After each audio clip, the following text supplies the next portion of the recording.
The first time Lydia Vaughn saw Jedediah Hawkins, he was standing in the middle of the road with a rifle leveled at a rattlesnake, and she nearly ruined $100 of photographic equipment trying to capture the moment before he fired. It was the late summer of 1878, and the town of Buffalo Fork, Wyoming Territory, was little more than a scattering of clapboard buildings clinging to the edge of civilization, pressed up against the shadow of the Bighorn Mountains. Lydia had traveled nearly 2,000 miles from Boston, first by rail to Cheyenne, then by stagecoach, and finally by a rented wagon driven by a taciturn old freighter named Amos Prout. Also, she could stand in this dusty patch of nowhere and point her camera at a world that everyone kept telling her was disappearing. The vanishing frontier, her editor at Harper's Weekly had called it in his letter of commission. The buffalo were nearly gone. The tribes were being pushed onto reservations.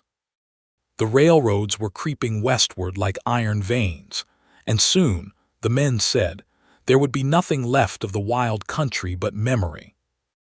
Lydia had been sent to capture that memory in silver and glass before it slipped away entirely, and she had come prepared to do it alone if she had to, though her father back in Boston had called the whole venture reckless and unbecoming of a woman of 26 years. She had not expected her first day in Buffalo Fork to nearly end with a snake bite. "Ma'am, you might want to step back," the man with the rifle said, without turning his head. His voice was low and rough, like gravel dragged across stone, but there was no unkindness in it. "That's a prairie rattler, and he's not going to pose pretty for whatever contraption you're fussing with." Lydia had already set up her tripod in the middle of the road, certain that the light was perfect, the angle was perfect, and the moment was too good to lose. She adjusted the focus on her camera, a heavy wooden box affair with a brass lens that had cost her nearly a year's salary, and did not step back. "If you would simply hold that pose a moment longer," she said, "I could capture something remarkable. The contrast of man and serpent, civilization and wilderness," the rifle fired. The snake's head vanished into a puff of dust and blood, and Lydia jumped so hard she nearly knocked over her tripod. "There went your remarkable moment," the man said, finally turning to look at her. She had time to notice several things about him in quick succession. He was tall, taller than any man she had met in Boston, with shoulders that strained against a buckskin shirt worn soft and pale from years of sun and rain. His forearms, bare where he had rolled his sleeves, were corded with muscle from what she would later learn was a lifetime of trapping, hauling, and wrestling a hard country into submission. His hair was dark and long, past his collar, tied back loosely with a leather cord, and a beard shadowed a jaw that looked as though it had been carved rather than grown.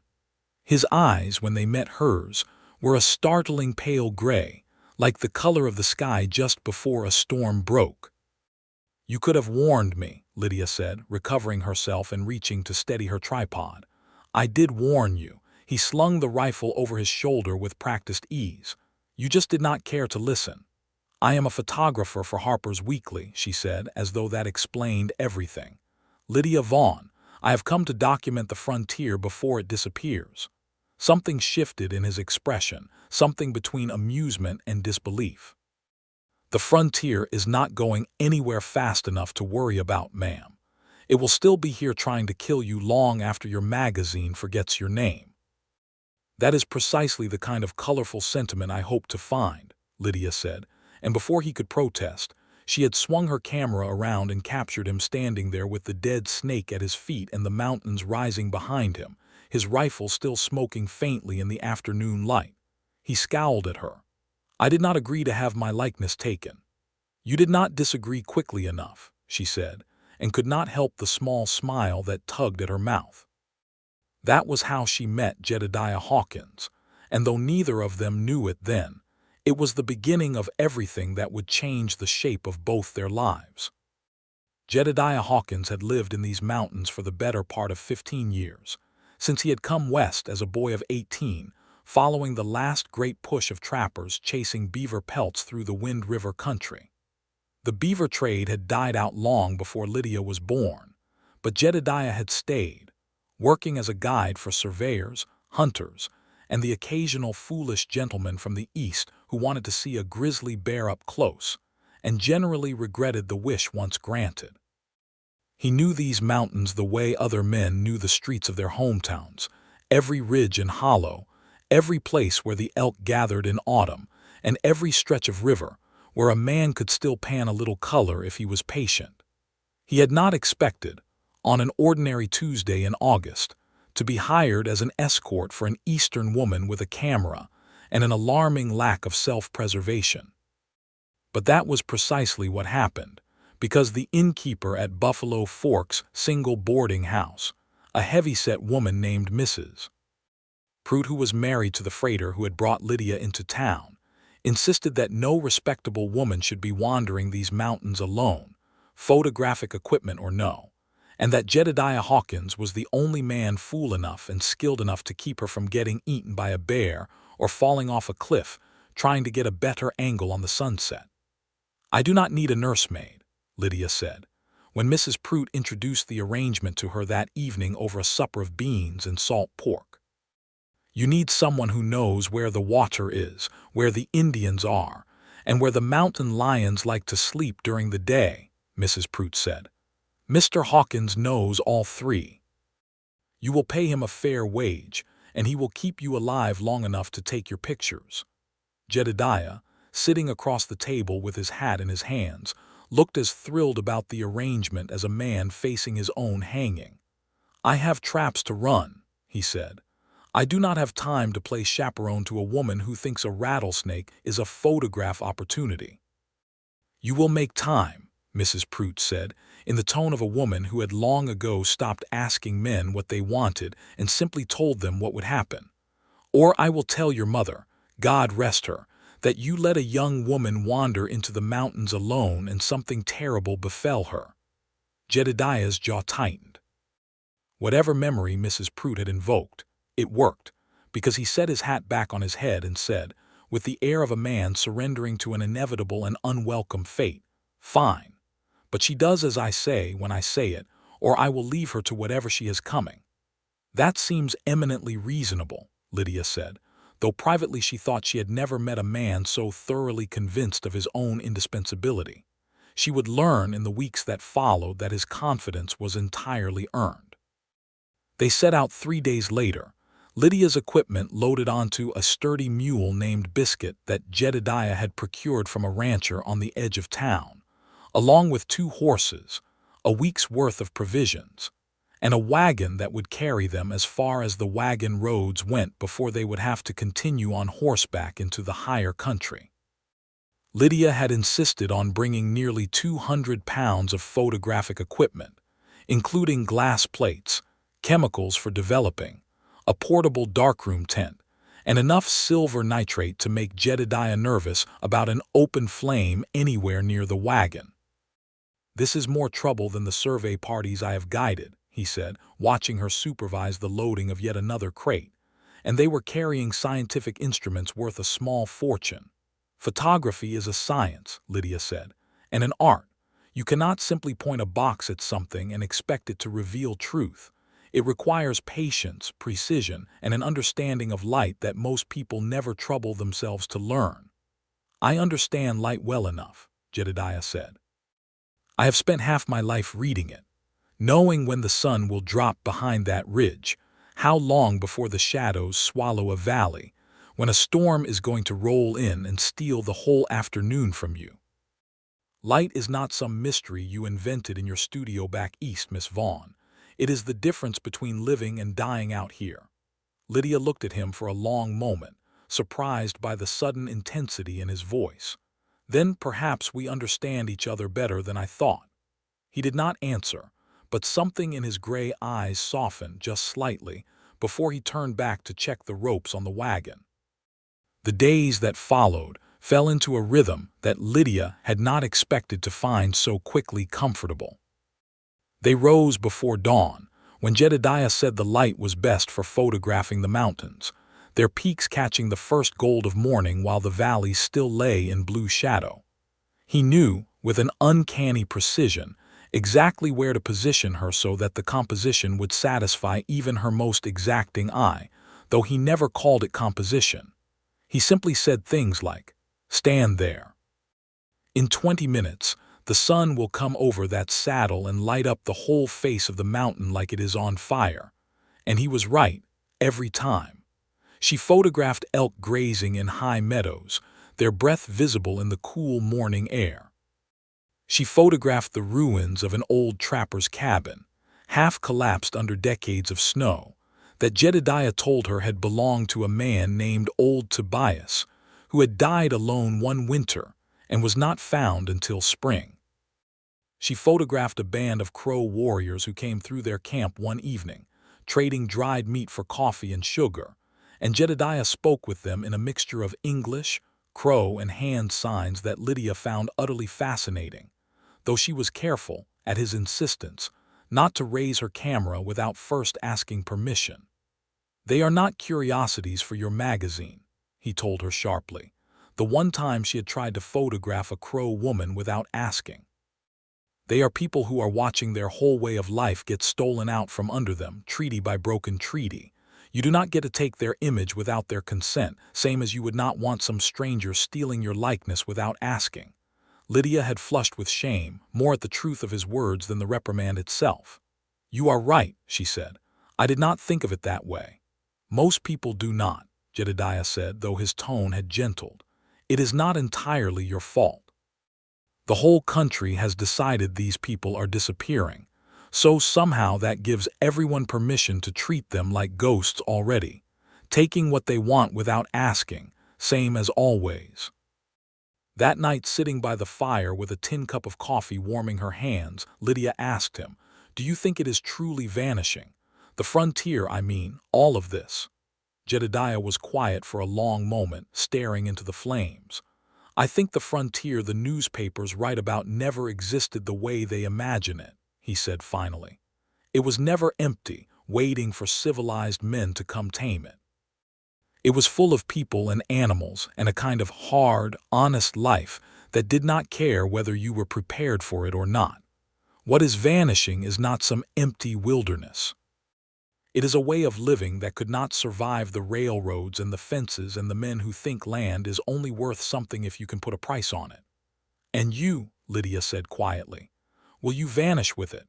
He looked at her then, and something passed between them in the firelight, something neither of them was prepared to name.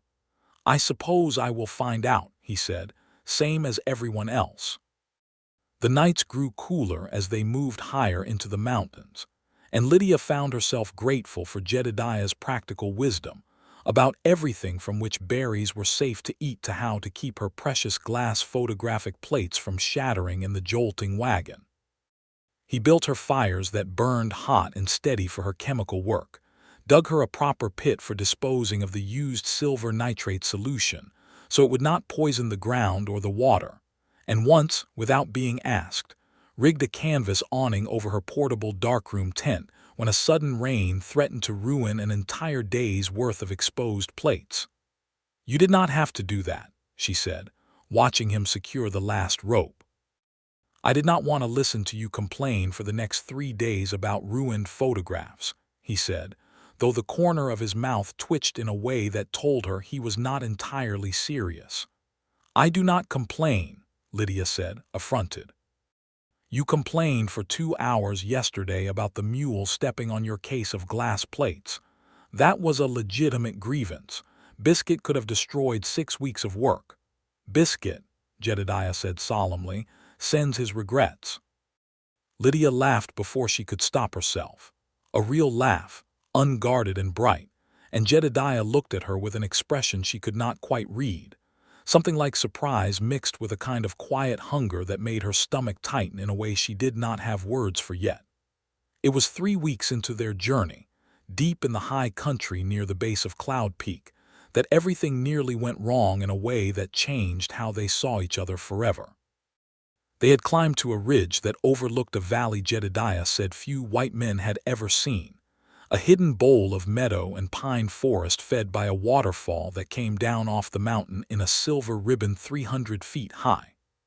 Lydia had been photographing the falls for nearly an hour, moving her tripod along the ridge to capture different angles as the afternoon light shifted, when the ground beneath her suddenly gave way.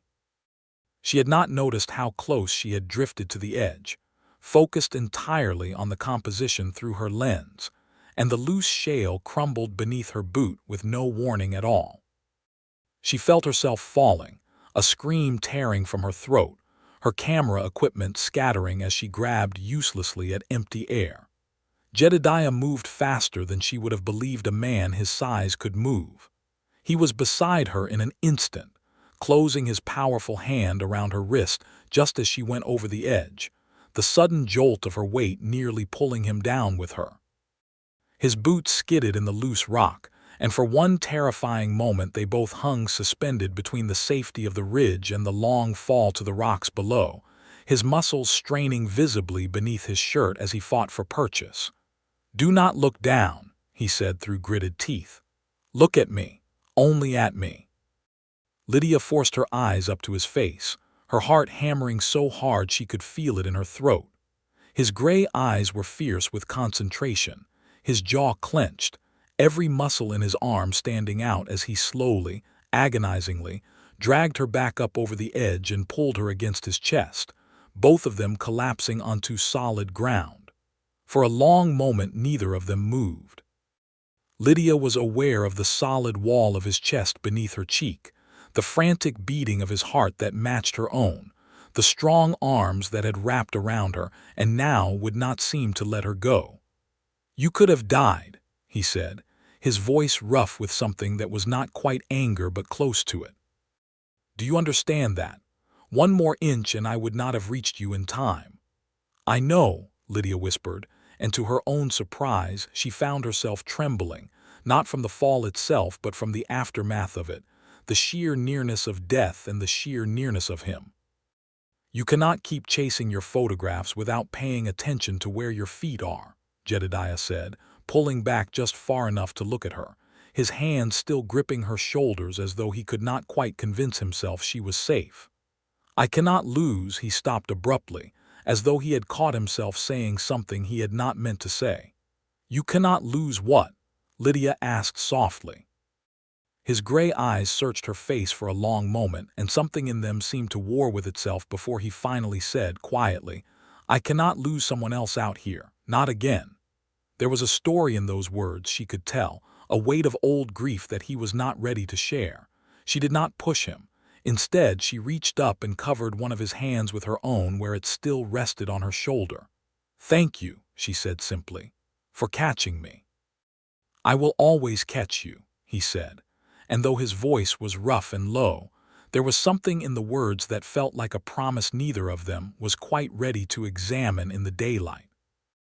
They did not speak of the moment again that evening, though something had shifted between them, a fragile new awareness that made every small interaction feel weighted with unspoken meaning. Lydia found herself watching the way his hands moved when he worked, competent and sure, and imagining what it might feel like to have those same hands touch her with gentleness instead of urgency. Jedediah, for his part, found himself watching her far more than he watched the trail, noticing the way she bit her lip in concentration when composing a photograph, the way her laughter transformed her whole face, the stubborn set of her chin when she was determined to get a shot despite every practical objection he raised.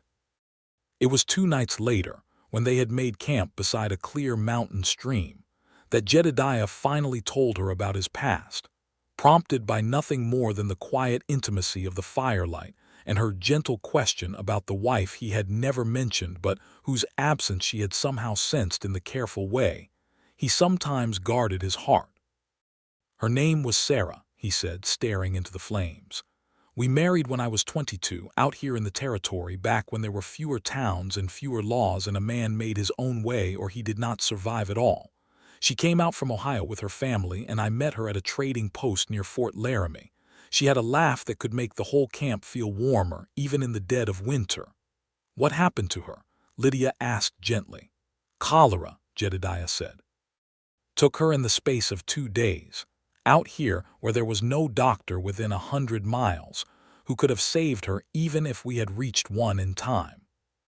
I buried her myself on a ridge overlooking the valley she loved best, and I have not been able to leave these mountains since, though God knows I have had reason enough to try. I am so sorry, Lydia said, and meant it with her whole heart. That was 8 years ago, Jedediah said. I told myself I would never let myself care for anyone that way again. Caring for someone out here means you can lose them in the space of 2 days, same as I lost Sarah, and I did not think I could survive that a second time. He looked up then, meeting her eyes across the fire, and Lydia felt something in her chest tighten at the raw honesty in his expression. But you make it very difficult, Lydia Vaughn, to keep that particular promise to myself. It was the first time he had used her given name, and it landed between them like a spark catching dry grass. Lydia's breath caught in her throat. Jedediah, she said softly, testing the shape of his name on her own tongue, I did not come out here looking to fall in love with a mountain man. And I did not intend to fall in love with an Eastern woman who cannot tell a rattlesnake from a photograph opportunity, he said, though his voice had gone soft and warm. All trace of his earlier gruffness melted away. Are you saying you have fallen in love with me? Lydia asked, her heart pounding. Jedediah rose from his seat and crossed to where she sat, kneeling beside her so that his gray eyes were level with hers, close enough now that she could see the flecks of darker color in them, like storm clouds gathering. I am saying, he said, that from the moment you pointed that camera at me over a dead snake, I have not been able to think of much else besides you. He reached up and gently brushed a strand of hair from her face, his calloused fingers surprisingly tender against her skin, and Lydia felt her whole body lean toward him, as though drawn by some force greater than her own will. I have not been able to think of much else either, she admitted, her voice barely above a whisper. He kissed her then, softly at first, as though asking permission, and when she responded by winding her fingers into the collar of his buckskin shirt and pulling him closer, the kiss deepened into something that spoke of weeks of unspoken longing finally given voice. His arms came around her, strong and sure, and for a long moment there was nothing in the world except the crackling fire, the vast silence of the mountains, and the two of them finally allowing themselves to feel what had been growing between them since that very first afternoon. When they finally broke apart, both of them breathing unsteadily, Jedediah rested his forehead against hers. This changes things, he said quietly. I certainly hope so, Lydia said, and the laugh that followed was warm with joy rather than nervousness. I mean, he said, pulling back slightly to look at her, his expression suddenly serious, you have a life waiting for you back east. A career, a family, a world that does not include a mountain man who smells like wood smoke and horse, and has not spent more than 3 consecutive months in a town since he was 18 years old. And you have a life here, Lydia said. That does not include a photographer who is supposed to return to Boston in 6 weeks with enough images to fill a magazine spread. They looked at each other, the reality of their situation settling over the warmth of the moment like a shadow. We do not have to solve it tonight, Jedediah said finally, reaching for her hand. Tonight I only want to know that this was real, that I did not imagine it. It was real, Lydia said, squeezing his hand. Whatever happens after, this moment was real. They stayed together by the fire long into the night, talking of small things and large ones, of her childhood in Boston with a father who ran a shipping business and had never understood her fascination with photography, of his boyhood in Missouri before he had come west with nothing but a rifle and a dream of freedom. By the time they finally retired to their separate bedrolls, something fundamental had shifted between them, and both of them lay awake for a long while, aware of the other's presence in the darkness, unwilling to fully surrender to sleep and lose even a moment of the closeness they had found. The following weeks brought them deeper into the mountains, and with each passing day, Lydia found herself falling more completely in love with both the wild country and the man who had become her guide through it. Jedediah taught her to read the sky for coming weather, to identify the tracks of elk and deer and the more dangerous prints of mountain lions and bears. He showed her a hidden hot spring where the water bubbled up warm from deep within the earth, and they spent an entire golden afternoon there, Lydia photographing the steam rising against the backdrop of snow-capped peaks, while Jedediah watched her work with an expression of quiet wonder, as though he could not quite believe his good fortune. She, in turn, showed him the world through her lens, teaching him the patience required to wait for exactly the right light, the careful mathematics of exposure and composition. He proved a quicker student than she expected, and one afternoon, while she demonstrated how to load a glass plate into the camera, he surprised her by taking a photograph of his own, capturing her in profile against the mountains with an eye for beauty that she had not expected from a man who claimed to care nothing for art. "You have a gift," she told him, examining the plate later in her darkroom tent by the dim red light she used for developing. "I have spent 15 years learning to see this country properly," he said. "I suppose some of that translates to your box of tricks." "It is not a box of tricks," she said, though she was smiling. "It is capturing truth." "And you captured something true about me in that photograph." "What did I capture?" he asked, curious. "You will have to wait until it develops to find out," she said, and he groaned in mock frustration, though his eyes were warm with affection. Their idyll was not without its dangers, however, and the wild country reminded them both more than once that beauty and peril often walked hand in hand in this vanishing frontier. One evening, as they made camp near a stand of aspen, Jedediah's sharp ears caught the sound of hoofbeats approaching from the east, too many and too fast to belong to friendly travelers. "Get into the trees," he said quietly, already reaching for his rifle. "Now, Lydia." She did not argue, recognizing the urgency in his voice, and hurried to conceal herself among the aspens with her camera equipment, while Jedediah positioned himself near their campfire, rifle ready but not raised, watching the approaching riders with the wary stillness of a man who had survived many years in dangerous country by never assuming the best of strangers. The riders turned out to be a group of 5 men, rough-looking and hard-eyed, led by a man named Silas Creed, who Jedediah clearly recognized and did not trust. They claimed to be hunters, but their eyes lingered too long on Jedediah's supplies, on the mule loaded with valuable photographic equipment, and Lydia watched from her hiding place with her heart pounding as the tense conversation unfolded.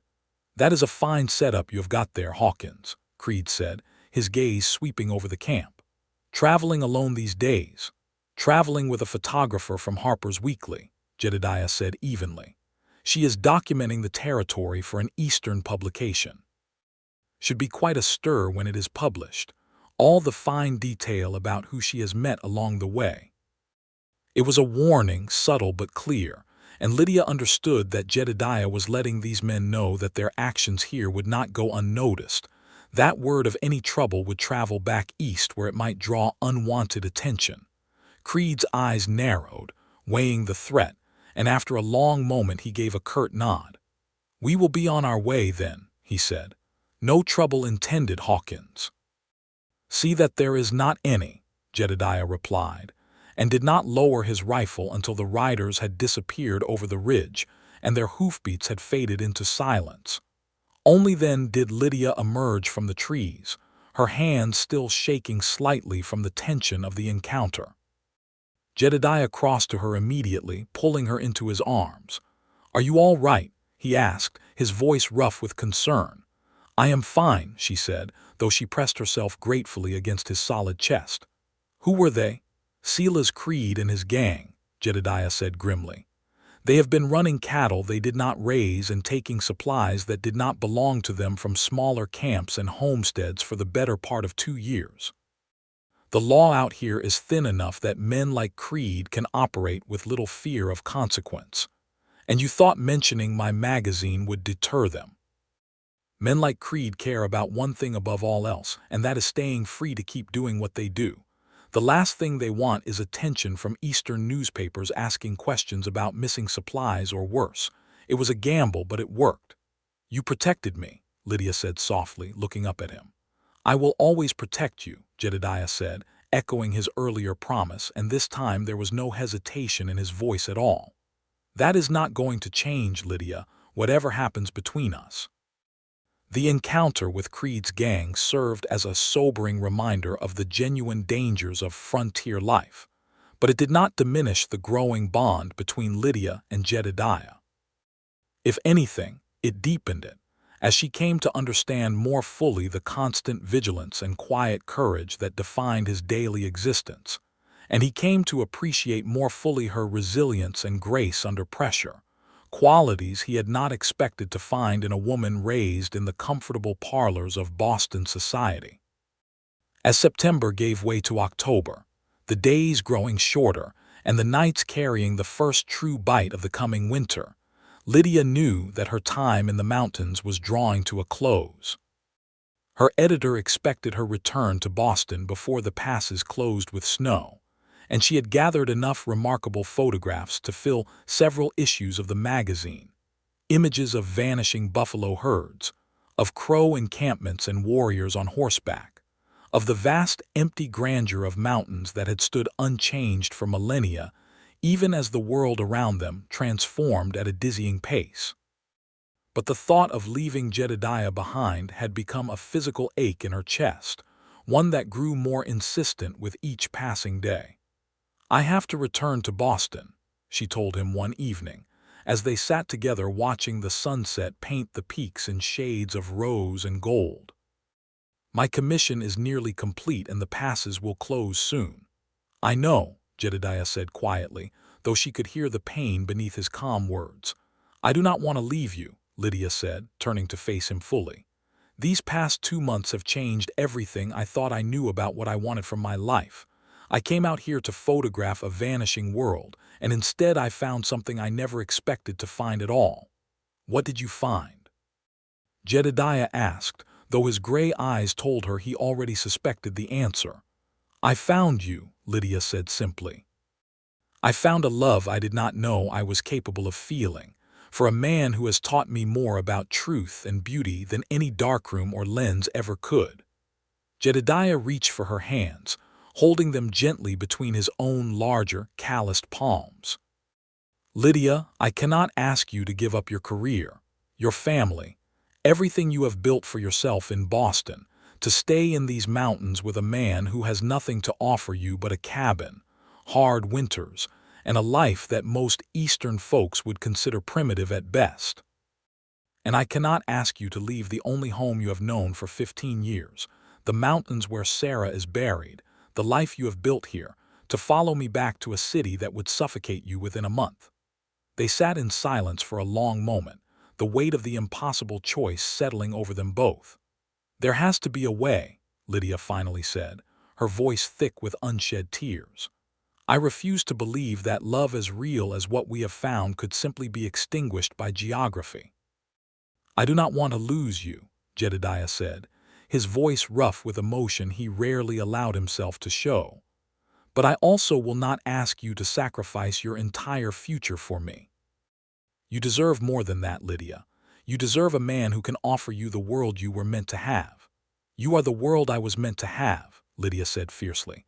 I did not understand that until I met you, but it is true. I would rather have a hard life in these mountains with you than an easy one in Boston without you. Jedediah searched her face for a long moment, as though trying to verify the truth of her words through sheer force of will. Are you certain of that? Truly certain? Because once we commit to this path, there is no easy road back. The mountains will test you in ways you cannot yet imagine, and I need to know that you understand what you would be choosing. I have spent 2 months in these mountains, Lydia said. I have fallen off a ridge and been caught by your strong arms. I have faced down outlaws and slept beneath more stars than I ever knew existed. I have learned to read weather in the sky and to find beauty in the harshest landscapes imaginable. I am not the same woman who arrived in Buffalo Fork 2 months ago, Jedediah. That woman might have hesitated. This woman knows exactly what she wants. And what is that? He asked, his voice barely a whisper. You, Lydia said. I want you, Jedediah Hawkins, in whatever form that takes, wherever we have to build our life together." The kiss that followed was different from their first, deeper and more certain, carrying within it the weight of a decision made and a future chosen. When they finally broke apart, both of them breathless, Jedediah rested his forehead against hers. "Marry me," he said suddenly, the words seeming to surprise even himself. "Marry me, Lydia Vaughn, and make an honest mountain man out of me." Lydia laughed through the tears that had begun to fall, joy and relief mingling in equal measure. "Yes," she said. "Yes, I will marry you." But even as they celebrated this decision beneath the stars, practical concerns began to intrude upon their happiness. Lydia still had a commission to complete, photographs to deliver to her editor, and a life in Boston that needed to be properly concluded rather than simply abandoned. Jedediah had a cabin to prepare for a wife, supplies to gather before winter fully descended upon the mountains, and his own complicated feelings about building a new life after so many years of solitary grief to work through. They decided, after much discussion, that Lydia would return to Boston as planned, deliver her photographs and formally resign her position with the magazine, gather what belongings and funds she would need to start a new life, and then return to Wyoming Territory before the spring thaw to marry Jedediah and begin their life together in the mountains he loved. 6 months, Jedediah said, as they discussed the timeline. "That is not so very long, is it?" "It will feel like an eternity," Lydia said honestly, "but I know it is necessary. I need to properly close this chapter of my life before I can fully begin the next one."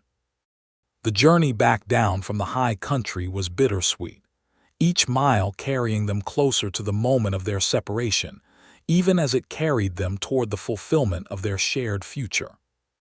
They spent their last nights together making promises and plans, Jedediah describing in loving detail the cabin he intended to expand for her, adding a proper darkroom where she could continue her photographic work even in their remote mountain home.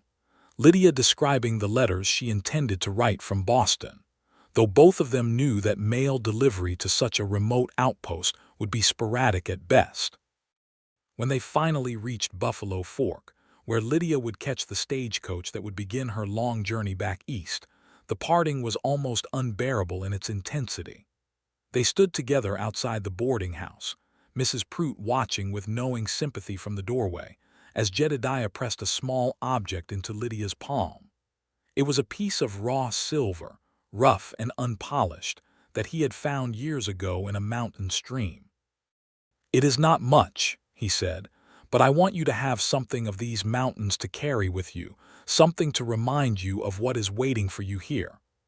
"I do not need a reminder," Lydia said, closing her fingers around the silver. "I could never forget you, Jedediah Hawkins, not if I lived 100 years. 6 months, he said again, as though repeating it could make the time pass more quickly.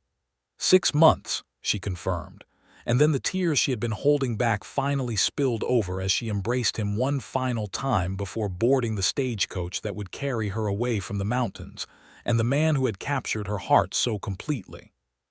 The journey back to Boston felt endless, each mile of railroad track carrying Lydia further from everything that had come to feel like home. She spent the long hours composing letters to Jedediah in her mind, though she knew it would be weeks before she could actually send word through the irregular postal routes that served the territory.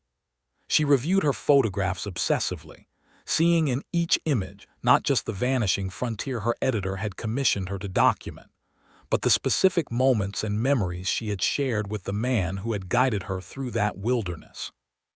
Her arrival in Boston was met with her father's predictable disapproval when she announced her intention to return to Wyoming Territory and marry a mountain man, but Lydia had changed too much during her months in the wilderness to be swayed by his objections. "You cannot possibly be serious," her father said, pacing his study with barely controlled agitation. "A trapper, Lydia. A man with no education, no family connections, no prospects beyond what he can hunt or trap in a wilderness that grows smaller every year." "He has more integrity and wisdom than any man I met in Boston society," Lydia replied firmly. "And he has more courage in facing an ordinary day in those mountains than most men here face in their entire comfortable lives." Her editor at Harper's Weekly, at least, proved more understanding, particularly once he saw the remarkable collection of photographs she had brought back from her expedition. The images caused an immediate sensation when published, capturing public imagination with their unflinching portrayal of a world in rapid transition. From the vast buffalo herds already growing scarce to the proud dignity of Crow warriors facing an uncertain future, to the raw, untamed beauty of mountains that had witnessed millennia pass before the current generation's brief moment of conquest. "These are extraordinary," her editor told her, examining the plates with genuine admiration. "You have captured something that most photographers miss entirely, a sense of the human cost of this transformation, not just the landscape itself, but the people whose lives are being irrevocably altered." "I had excellent guidance," Lydia said, thinking of Jedediah's insistence that she always ask permission before photographing the Crow families they encountered. His careful explanations of the injustices being visited upon tribes who had called these mountains home for generations before any railroad surveyor had ever set foot in the territory. The magazine offered her a substantial payment for the complete collection, along with an offer to continue as a correspondent documenting the American West, though based from wherever she chose to live.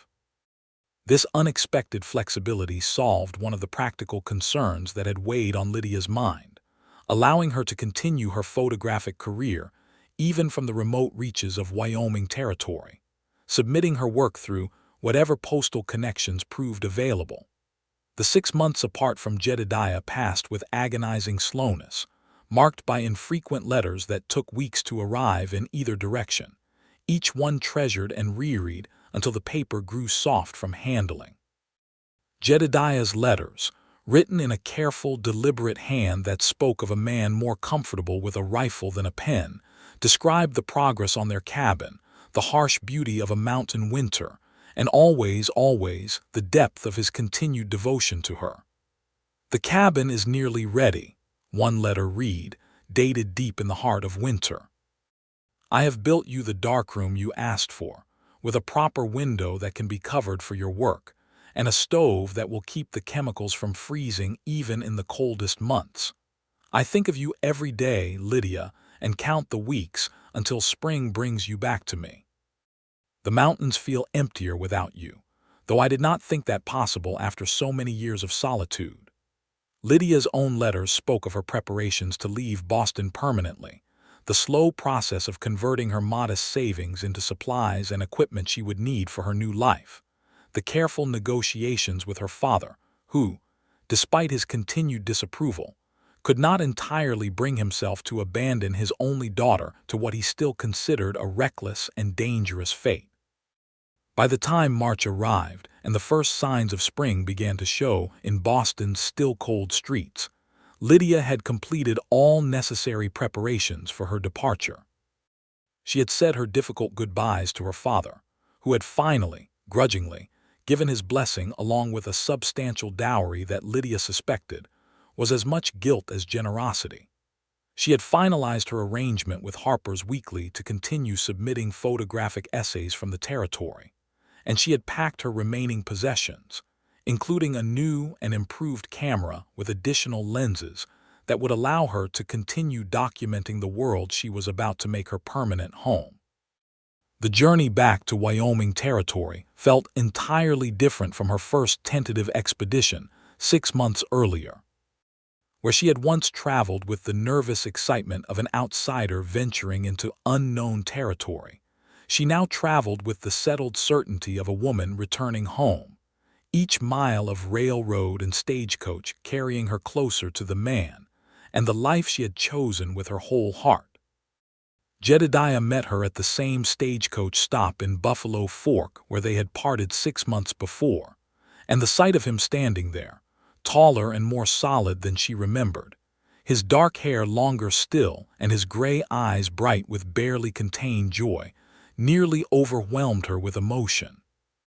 She practically flew from the stagecoach into his waiting arms, and he lifted her clear off the ground in his enthusiasm, spinning her once before setting her down and kissing her with a passion that spoke of 6 months of longing finally satisfied.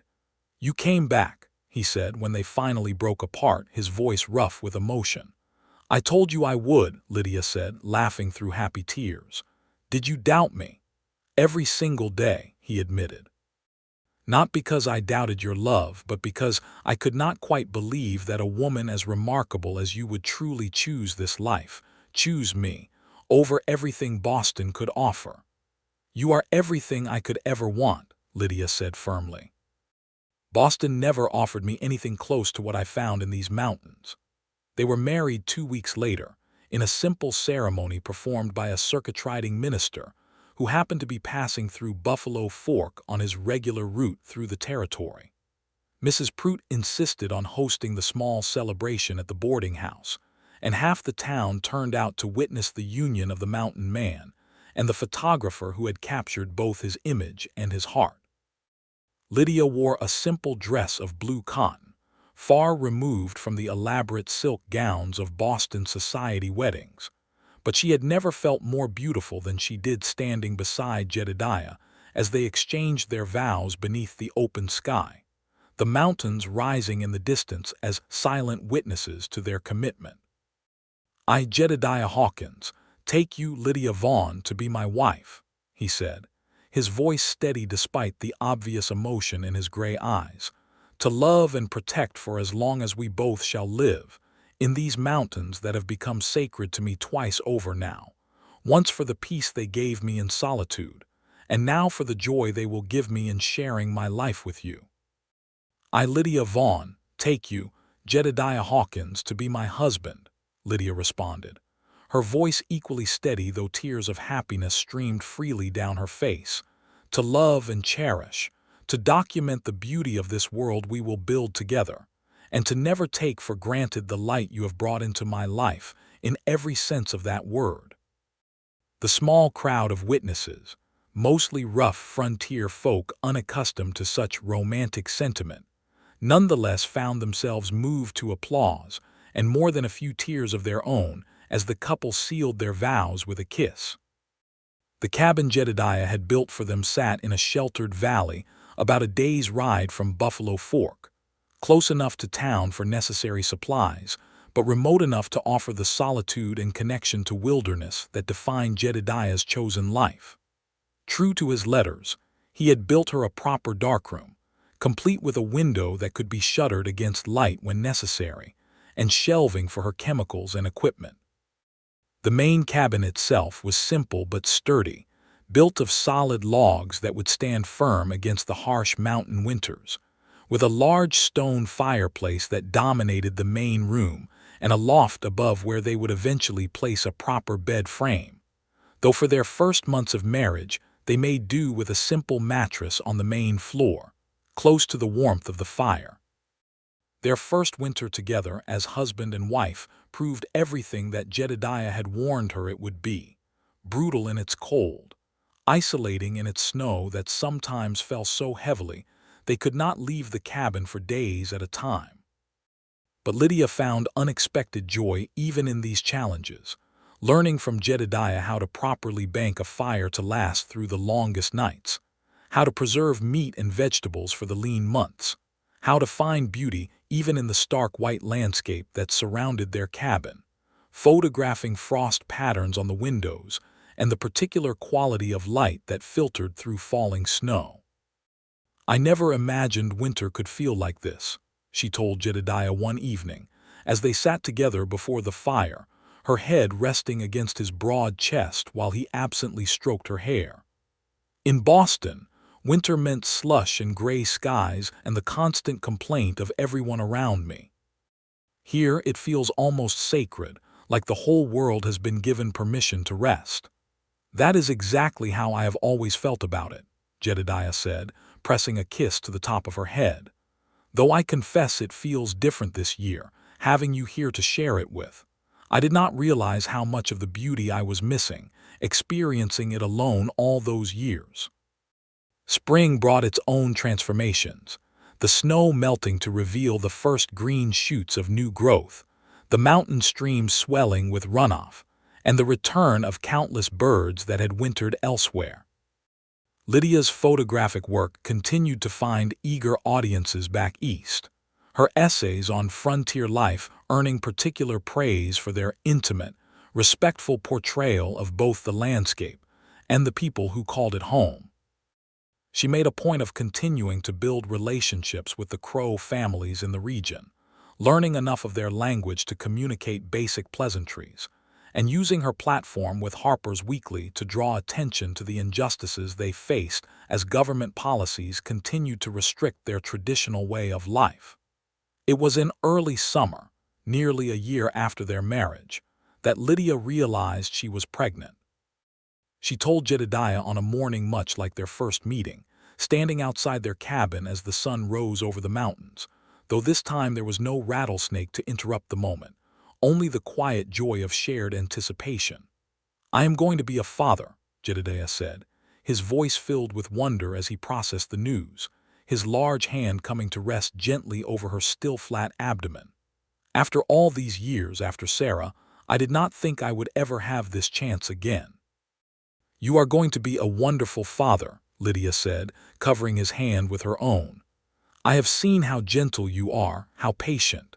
Our child will be fortunate beyond measure to have you."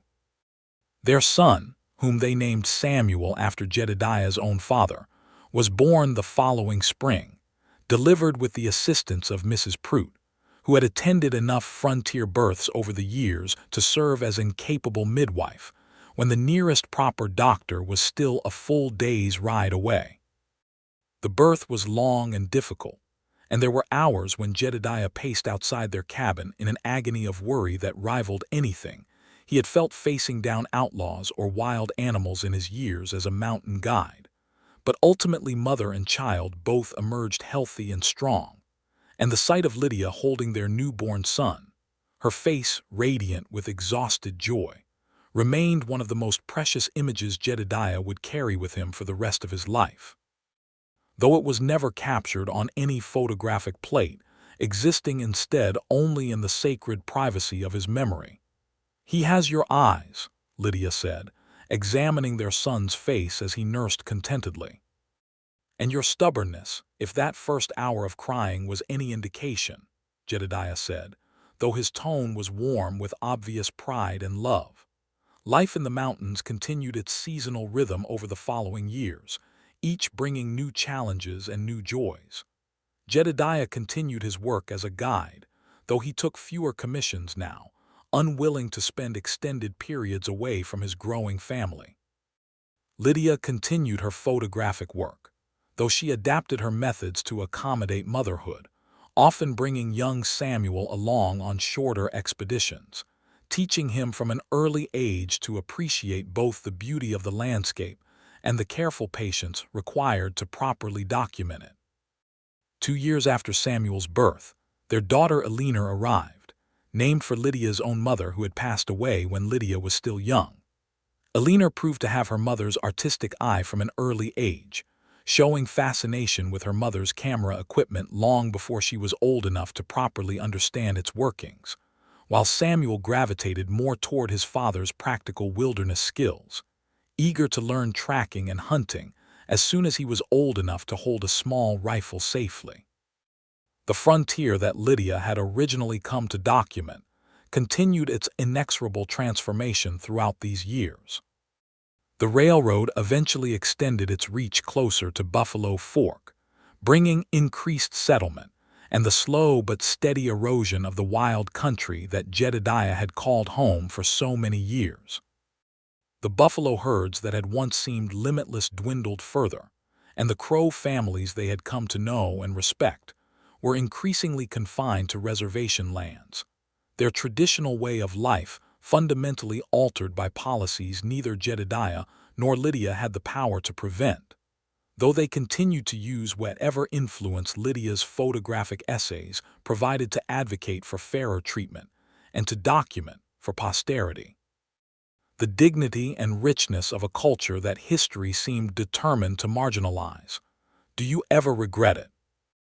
Lydia asked Jedediah one evening, nearly 5 years into their marriage, as they watched their 2 children playing near the stream that ran past their cabin. Watching all of this change so dramatically from what it once was, Jedediah considered the question seriously, as he considered most things, before answering. I regret what has happened to the crow, to the buffalo, to so much that was beautiful and irreplaceable about this country before the railroads came. But I do not regret my own life, Lydia. I do not regret marrying you, building this family, watching our children grow up in these mountains even as those mountains slowly change around us. Some things are worth holding on to even as the world transforms. This family, this love we share, that is not vanishing. If anything, it grows stronger every year. I feel the same way, Lydia said, leaning into his solid embrace. I came here to photograph a vanishing frontier, and I found instead something that will never vanish, not as long as we are together. Their family continued to grow over the following years, with the arrival of a 3rd child, a son they named Jacob, born during a particularly harsh winter when Lydia had feared, briefly, that they might not reach Mrs. Pruitt's assistance in time, though ultimately the birth proceeded safely despite the challenging conditions.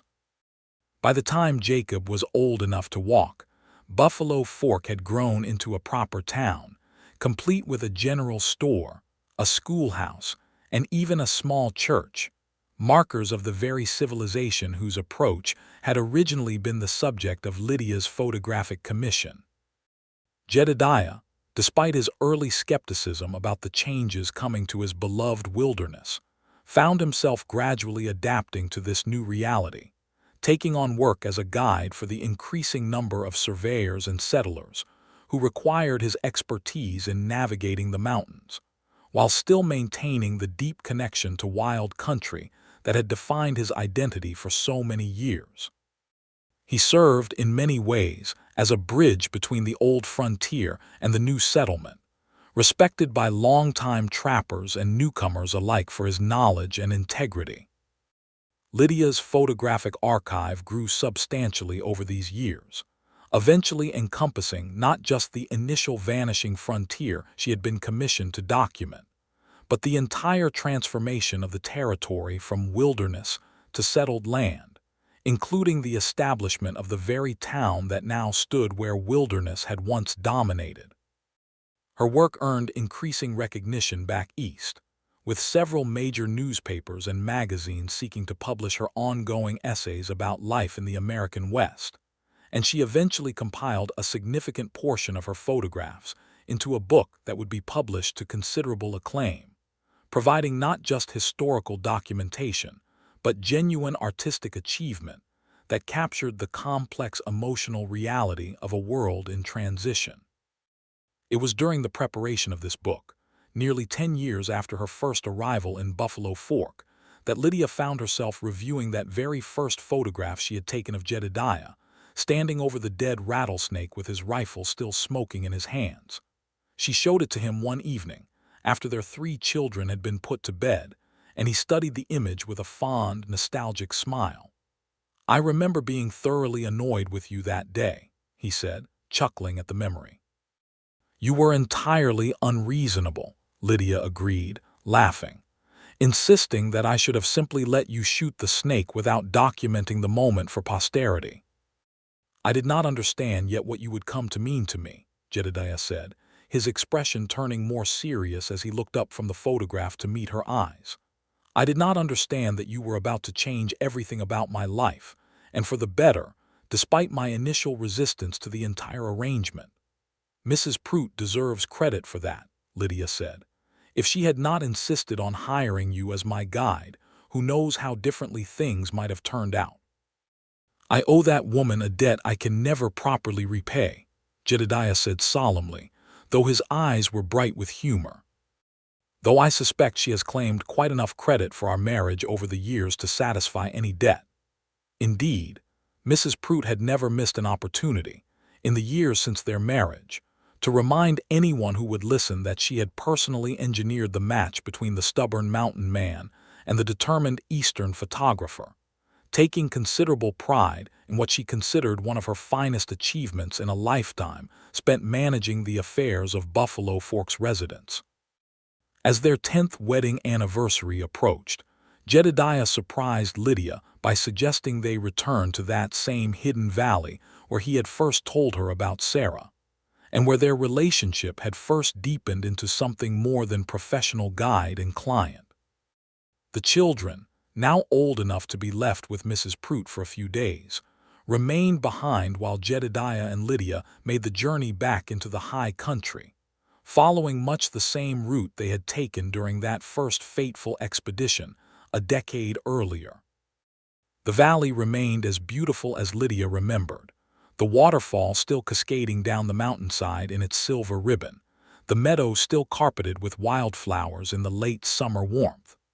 Jedediah had aged in the intervening years, his dark hair now showing threads of silver at the temples, though his physique remained as powerfully built as ever from his continued life of physical labor in the mountains. Lydia, too, had changed, her once pale complexion now permanently touched with the healthy color that came from years spent largely outdoors, fine lines beginning to show at the corners of her eyes from years of squinting through camera viewfinders and laughing at her husband's dry humor.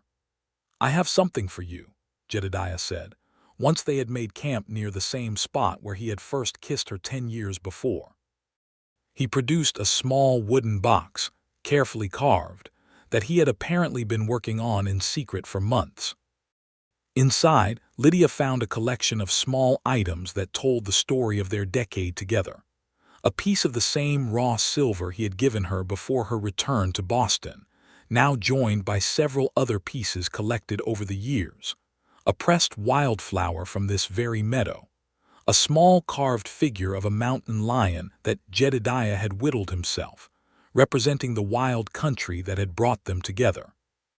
And finally, at the bottom of the box, a new wedding ring, more elaborate than the simple band they had exchanged during their original ceremony, set with a small piece of turquoise that Jedediah had traded for during one of his guide expeditions. "I want to marry you again," he said, his voice thick with emotion. "Not because our first vows were insufficient, but because I want the chance to say them again, now that I truly understand everything they meant. 10 years ago, I promised to love and protect you without fully knowing what an extraordinary life we would build together. Now I know, and I want to make that promise again with the full weight of that knowledge behind it." Lydia, moved to tears, accepted the ring, and they exchanged renewed vows there in the meadow where their love had first blossomed, with only the mountains and the waterfall as witnesses to this private reaffirmation of their commitment. "10 years ago," Lydia said, echoing sentiments similar to their original vows, "I came to these mountains to photograph a vanishing frontier. I found instead a permanent love that has only grown stronger with each passing year. I promise to continue documenting our life together, Jedediah Hawkins, not just through my camera, but through every day we are fortunate enough to share." "And I promise," Jedediah replied, "to continue making sure your camera never runs out of light, in whatever way that light needs to shine, whether it is the literal light of these mountains you love to photograph, or the light of love and joy that you have brought into my life since that very first day." They spent 3 more days in that hidden valley, reliving the early days of their courtship while also celebrating the depth and richness of the family and life they had built together in the intervening decade. Lydia photographed the waterfall again, comparing the new images to those she had taken a decade earlier, finding in the comparison a powerful metaphor for their own relationship, unchanged in its fundamental beauty and strength, yet deepened and enriched by the passage of time. Upon their return to Buffalo Fork, they found their children eager to hear about the anniversary trip, though young Jacob, still too small to fully understand the romantic significance of the journey, was more interested in the wildflowers his mother had pressed and brought back as gifts for each of them. Samuel, now approaching his own adolescence, listened with the particular attention of a boy beginning to understand the complexities of adult relationships, while Eleanor, showing her mother's artistic sensibilities even at her young age, immediately wanted to see any new photographs her mother had taken during the journey. The years that followed continued to bring both joys and challenges typical of frontier life, though increasingly the frontier itself continued its transformation into something more resembling settled civilization. Buffalo Fork grew steadily, eventually warranting its own newspaper, which occasionally featured Lydia's photographs alongside articles about the ongoing development of the territory. Jedediah's reputation as a guide and mountain expert only grew with time, and he found himself increasingly called upon not just for practical wilderness skills, but for his historical knowledge of the region, having witnessed firsthand its transformation from truly wild frontier to established territory working toward eventual statehood. Their children grew alongside this transformation, each developing their own relationship with the mountains and the changing world around them. Samuel eventually followed his father's path more directly, becoming a skilled outdoorsman and eventually working for the fledgling Forest Service that began establishing itself in the region, as concerns about conservation began to take hold in American consciousness.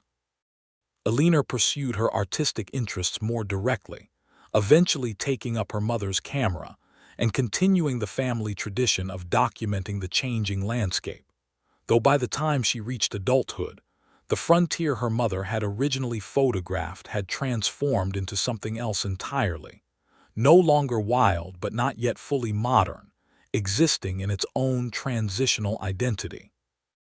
Jacob, the youngest, showed inclination toward more practical pursuits, eventually establishing a successful ranching operation that made use of the very land that had once been pure wilderness. Through it all, Jedediah and Lydia's love remained the steady foundation upon which their family built its life, weathering the inevitable challenges and hardships of frontier existence with the same resilience and devotion they had shown from their very first meeting. They celebrated their 20th wedding anniversary with a large gathering that included not just their now-adult children, but grandchildren as well, along with the extended community of Buffalo Fork that had witnessed and celebrated their union from its very beginning. Mrs. Prout, now considerably aged but still sharp-witted as ever, made a point of attending this celebration despite her advancing years, taking evident pride in the family that had grown from her original matchmaking efforts. "I told you he was the right man for you," she said to Lydia, watching Jedediah, his hair now fully silver but his frame still impressively strong, playing with his grandchildren near the same cabin he had built for his bride 2 decades earlier. "Though I confess even I did not anticipate quite how successful the arrangement would prove." "You have my eternal gratitude," Lydia said, embracing the elderly woman warmly, "for seeing something in that stubborn mountain man that I might not have recognized on my own." "Nonsense," Mrs. Prout said, though she looked pleased. "You saw it well enough yourself, the very first day, if that photograph you took of him is any indication. I simply provided the necessary push to bring 2 stubborn people together who clearly belonged with each other." As the celebration continued into the evening, Jedediah found a quiet moment to pull Lydia aside, away from the noise and activity of their extended family and community gathering. "20 years," he said, looking at her with the same intensity that had first captured her attention over a dead rattlesnake 2 decades earlier. "I could not have imagined, that day when Mrs. Prout insisted I guide some Eastern photographer through these mountains, that I was about to meet the great love of my life." "Nor could I have imagined," Lydia replied, "that a simple commission to document a vanishing frontier would instead lead me to discover a love that has only grown more permanent and precious with each passing year." "The frontier we knew has indeed vanished," Jedediah said, gesturing toward the town that had grown up around them, the railroad tracks visible in the distance, the general store and schoolhouse and church that now defined Buffalo Fork's landscape. But what we found together, that has not vanished at all. If anything, it has only become more solid, more real, more permanent. That is because true love, Lydia said, leaning into his embrace, unlike a wilderness or a way of life, does not depend on circumstances remaining unchanged.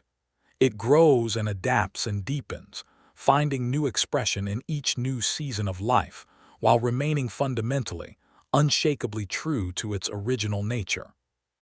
They stood together watching the sunset paint the mountains in familiar shades of gold and rose, the same colors that had first drawn Lydia to point her camera at this landscape so many years before, though now those colors illuminated not a vanishing frontier awaiting documentation, but a thriving family and community that had grown from the seeds planted during that transformative first expedition. Their grandchildren would grow up hearing the story of how their grandmother had traveled 2,000 miles to photograph a disappearing world, only to find instead a permanent love with a mountain man who had made certain, in every sense both literal and metaphorical, that her camera and her heart would never run out of light. It became a treasured family legend, passed down through generations, a testament to the way that even amid tremendous historical change and transformation, some things, like true love found in unexpected circumstances, could remain constant, growing only stronger and more precious with the passage of time. Jedediah Hawkins and Lydia Vaughn lived out the remainder of their long and full lives in those same mountains that had first brought them together, watching their children and grandchildren carry forward the values of respect for the land, appreciation for beauty in all its forms, and above all, deep and abiding love that had defined their own remarkable partnership from that very first fateful meeting beside a dead rattlesnake on a dusty Wyoming road. Their story became woven into the fabric of Buffalo Fork's own history, a reminder that even as the frontier itself transformed beyond recognition, the human capacity for love, courage, and devotion remained the one truly unchanging light in an ever-changing world.